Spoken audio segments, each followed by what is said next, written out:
ئێوە و لە بینەرانی بەڕێز بێ دیارە ئەنجومەنی خەلیفانی کۆمەڵی دادگەری کوردستان لە چوارچەوەی چالاکیەکانیان بۆ سەرخستنی لیستی کۆمەڵی دادگەری ژمارە 285 گەرم و گوڕن بە گوڕوتینەوە کارەکەن. خەلیفان ناوچەیەکی ئیسلام پەروەرە، جەماوەری کۆمەڵی دادگەری تیادا زۆرە. لێرە ئەندامان و بەرپرسانی ناوچەکە بە گوڕوتینەوە کارەکەن بۆ سەرخستنی لیستی کۆمەڵی دادگەری کوردستان. ئەمڕۆژ تیمەکان لێرە ئامادەیان هەیە، بەردەوامن لە بانگەشەکردنی ماڵ بە ماڵ و هەروەها هەڵواسینی پۆستەر و فلێکسەوە، هەروەها ئامادەیی کاندیدانی لیستی کۆمەڵی دادگەری کوردستانیش لێرە ئامادەیان هەیە. هاوشانی تیمەکان لێرەن و کارەکەن بۆ ئەوەی لیستی کۆمەڵی دادگەری کوردستان سەر بخەن. من نەسمەلای بەرپرسی ئەنجومەن سەرەتا قسەی لەگەڵەکەم. مامۆستا محەممەد سڵاوتان لێبێتن، کارەکانی کۆمەڵی دادگەری بۆ سەرخستنی لیستی کۆمەڵ لە ساستێکدان لە سڵاوی خۆی گەورە لە ئێوەی بەڕێزیش دەستخۆشی لە کەناڵی ئاسمانی پێیامەکەین. دیارە ئێمە وەکو ئەنجومەنی خەلیفانی کۆمەڵی دادگەری لە چەند ڕۆژی ڕابردوو بەردەوام بووین لە بانگەشەی هەڵبژاردن.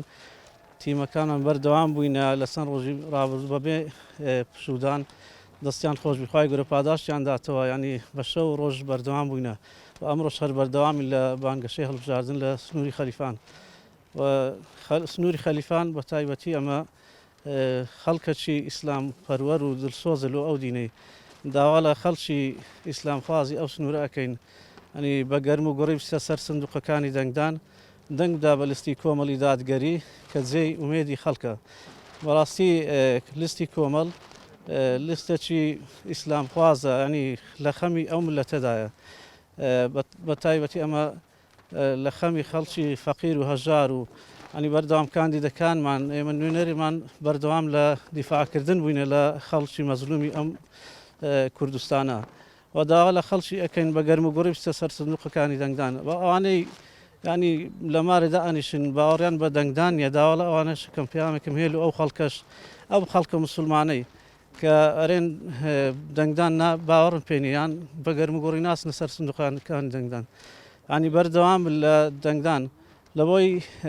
برێ و نەری ڕاستە و خۆیان ناڕاستە و خۆ خزمەت بە بەو دەسەڵاتدارە زال مستەمکارە ئەکەن ئەوانەی کە ناسنە دەنگدان. بەڕاستی ینی پێویستە بە هەموو خەڵکی کوردستان بە گەرم و گوڕی بچنە سەر سندوقەکان دەنگدان لۆ ئەوەی ئەم زوڵ مستەمە نەمینێ لەسەر ئەو ملەتەی. چاوەڕێتیتان لە خەڵکی قەزای خەلیفان هەیە؟ گوڕوتینی خەڵک چۆنە پێشوازیکردن لە تیمەکانیەوە؟ وەڵا هەیە ئەلحەمدولیلا، خەڵک بە گەرم و گوڕی پێشوازمان لێکە. خەڵکی سنووری خەلیفان خەڵکەکی باشە ئەلحەمدولیلا، ینی خەڵکەکی دڵسۆزە لە ئەو دینەی دایم ینی لەگەر حەق بێژیدا داواشیان لێ ئەەکەین بە گەرم و گوڕی بچنە سەر سندوقەکانی دەنگدان، چاوەڕێیان لێ ئەەکەین ینی لیستی کۆمەڵ سەر بخەن لە سنوورەکەمان. ینی خەڵک دەبی بێزاربی، دەبی وەڕز بۆ ینی بە تەواوی لەو دەسەڵاتە زال مستەمکارە، ینی پێی ناوێ خەڵک لە یا بکە و لە ماریژدانیشی بەبێ ئەوەی هیچ هەوڵ و تێکۆشانێک بدە. بەڕاستی بەبێ هەوڵ و تێکۆشان هیچ گۆڕانکاریەک ناکرێت. زۆر سپاس مامۆستا محەممەد. مامۆستا شوانڕابەر کاندیدی ژمارەیەکی لیستی 285 کۆمەڵی دادگەری. ساڵانێک کە دەسەڵاتی هەرێم زوڵ مستەم لە خەڵکی دەکات، هەر لە پێنەدانی موچە لە کاتی خۆی، خواردنی چەندین موچەی هاوڵاتیان کاتیەوە نەهاتوە هاوڵاتیان ئەمڕۆ ئەم دەسەڵاتە سزا بدەن. بەناوی خوای بەخشندەی میهرەبان دیارە ئێستا ئێمە لە شار و چکەی خەلیفان واتە لە ناحیە خەلیفان لەگەڵ قەزای خەلیفان عەفوەن لەگەڵ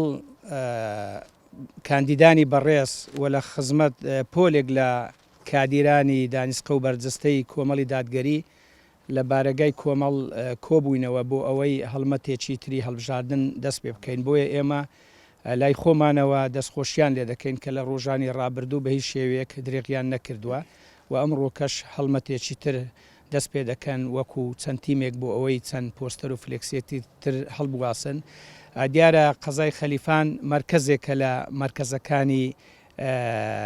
بڵێن منتیقە و عشیرەتی سوورچی و هەروتیش و چەندان عشیرەتی تریش وەکو خەڵک لێرە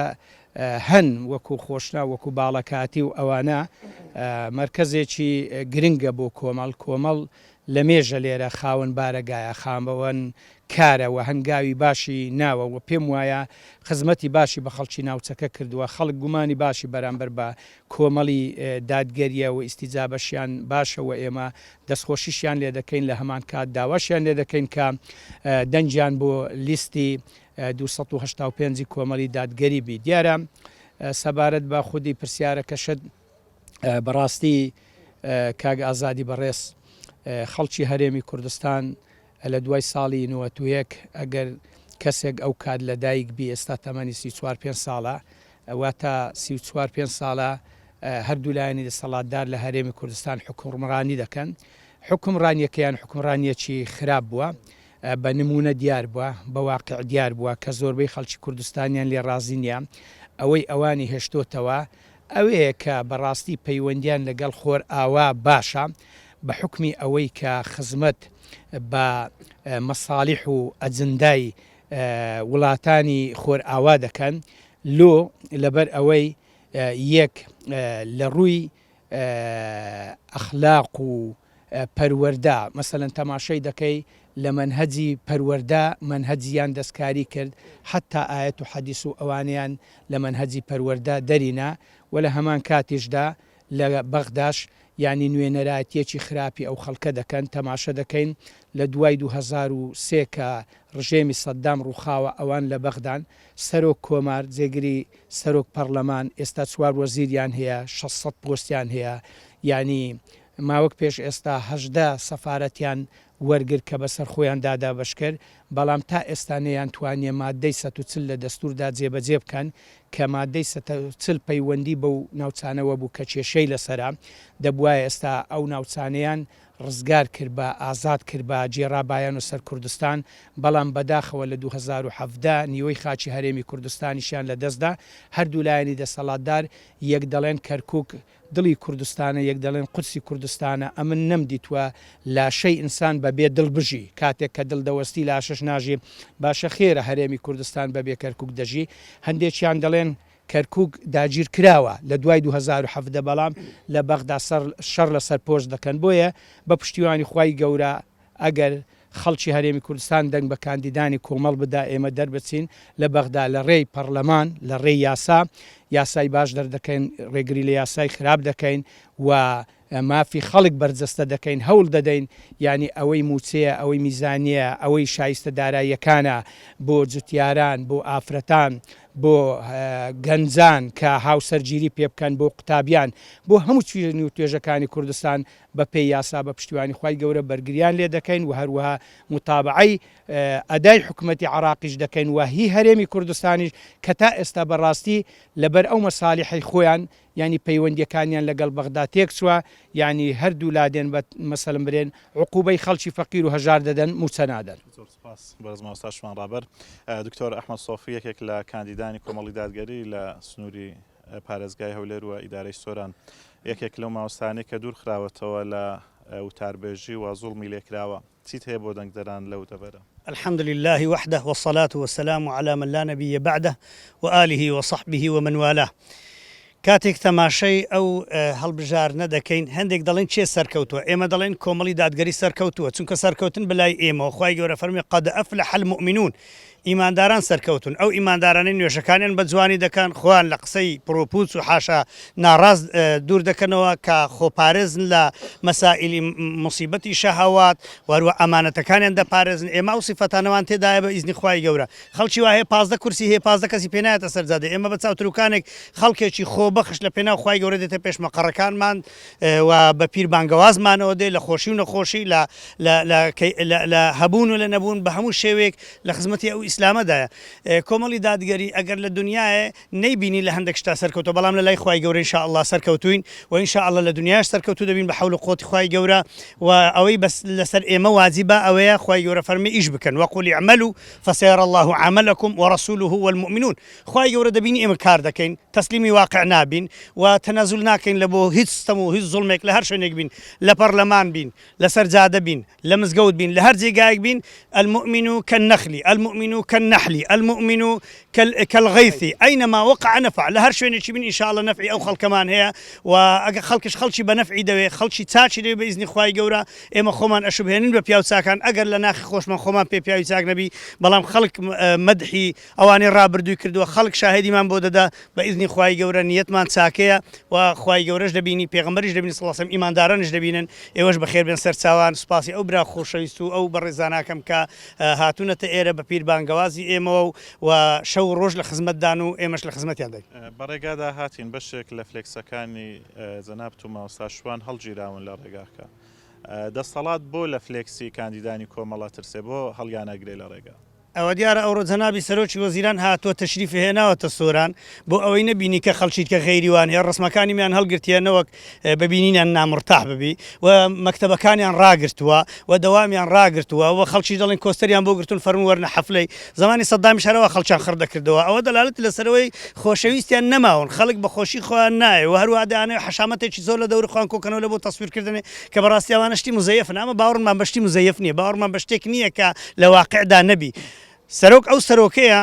پەنا نەباتە بەرشتە حکومیەکان لۆی لە حیزبی خۆی بەقوت بکە سەرۆک ئەو سەرۆکەی خۆشەویستی خۆی لە دڵی خەڵکیدا بچەسپێنی بە خزمەت بە چاکە ئەو مەشروع و پرۆژانش کە کراون ئێستا ئیفتتاحیان دەکەن هەمووی حکوومەتن خۆی حیزب نین خۆ لە جیرفانی خۆیان نەکردو ئابا لە جیرفانی خۆ مزگەوتێکی دروستکەن ئەسڵەن نایڵن خەڵکی خێرخواز مزگەوتی دروستکە یعنی کا نەخۆشخانەکانەوە دەدەنە کەرتی تایبەت یەکێک کە شتانە دەکەن ئەگەر لێرەوە بن دەبێت لە بەغدا چی بکەن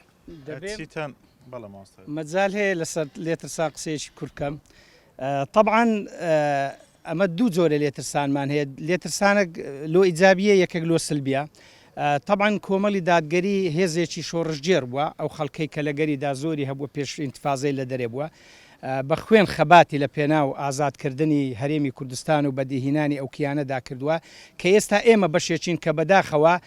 لە زۆر کات و لە زۆر حاڵەتانیشدا مەحرومین کۆمەڵ هێزێکی زۆر ئیجابی و زۆر باشە ئیدی دەیەوێ ببێتە بەدیلی دەسەڵات لە بەدالەت و بەدیلایەتی کۆمەڵ دەترسێت کە کۆمەڵ هێزێکی هێندە چاکە هێندە باشە هێندە پاکە ئەگە بەیانی ببێتە بەدیل ئەو پەڕی خزمەتی خەڵک دەکا خەڵک بەبێ ئەوەی کە ئێستا کۆمەڵ لە دەسەڵاتیش بی یعنی هەواداری زۆرە پەرلەمانتاری هەیە دەنگدەری زۆرە لەبەر ئەوەی هێزێکی پاک و چاکە لەبەرەوەی عیبی ئەوان کەشفەکە بۆیە لی دەترسێن ئەگەر ناوە ئیلا لەبەرەوە لی ناترسێن کە هێزێکی خراپ بی. دوا پرسیارە ڕاستەی دکتۆر ئەحمەد دەکەم چیت هەیە بۆ خەڵکی مسلمان و دینداری هەرێمی کوردستان خەڵکی ئەهلی مزگەوتەکان خەڵکی ناڕازی بە تایبەتی کۆمەڵی دادگەری کە حیزبێکە خەڵک لە ڕووی دینداریەوە پێگەینە کە دەستپاک و ئەمین بن کەچی دەسەڵات لەو لە ڕێگری ئەکاتن ئێوە چیتان هەیە بۆ خەڵک وڵی پەیامم بۆ خەڵکی خۆمان ئەگەر ئێوە لە نوێشکردندا مسلمانن دەبێت لە دەنگدانیش مسلمان بن و دوێنێ و پێری خوای گەورە تەکلیفی لە قورئانی لەمە کرد دوێنێ پێری دەبینە سەحابە و تابعی و هەتاوەکو هەتا 100 ساڵ پێش ئێستا غەزایان دەکرد و شەڕە سیلاحیان دەکرد ئێستا شەڕە دەنگە ئەگەر ئەوەش نەکەن وەذالک ئەضعف الئیمان ئەگەر ئەوەش نەکەن بزانن لە ئیمانی خۆیان بێئومێد بن لەبەرچی لەبەرەی گچکەترین مووقفیان ئەو دقیقەی نەتوانن دەنجە بدەی کەسێکی مسلمان بیکەیتە شاهدی بۆ بدەی بیکەیتە نوێنەری خۆت ئەوە بەڕاستی لە ئیمانی خۆیان بترسن بۆ خەڵکی عامیش دەڵێم بە درێژایی حکمکردنی حکامی مسلمان سڵتەی مسلمانان لە هەر شوێنێکی پێشی مسلمانان غیرە مسلمانانیش مستەفید بوون قازانجیان کردووە سوودیان بینیوە لە مسلمانان چکە مسلمانێک کە عەدالەت کە دەبێتە مای خۆشگوزەرانی لە بۆ هەمووان حتا دوو لە ڕوتەن ئاژەڵەکانیش لە چیا هەست دەکەن کاتێک حاکمێکی عادل بێتە سەر حکم ئێمە بەدوای عەدالەتەوەین ئێمە ناومان کۆمەڵی دادگەریە کۆمەڵی ئیسلامیە بە ئیزنی خوای گەورە بە جێرەی عەدالەتی ئیسلام هەوڵی چەسپاندنی ئەو عەدالەتاکەین و هەموو لایەک قازانج و سوودبەخش دەبن هەم لە دنیا هەم لە قیامەتی ئینشاءڵڵا گە دەنگمان پێ بدەن. زۆر سپاس بۆ وتەکانتان بەڵێ دیارە کۆمەڵی دادگەری لە سەرجەم ناوچەکان لە سنووری ئیداری سۆران لە سنووری مەڵبەن بەردەوام من لە کارکردنیان بۆ سەرخستنی لیستی کۆمەڵی دادگەری کوردستان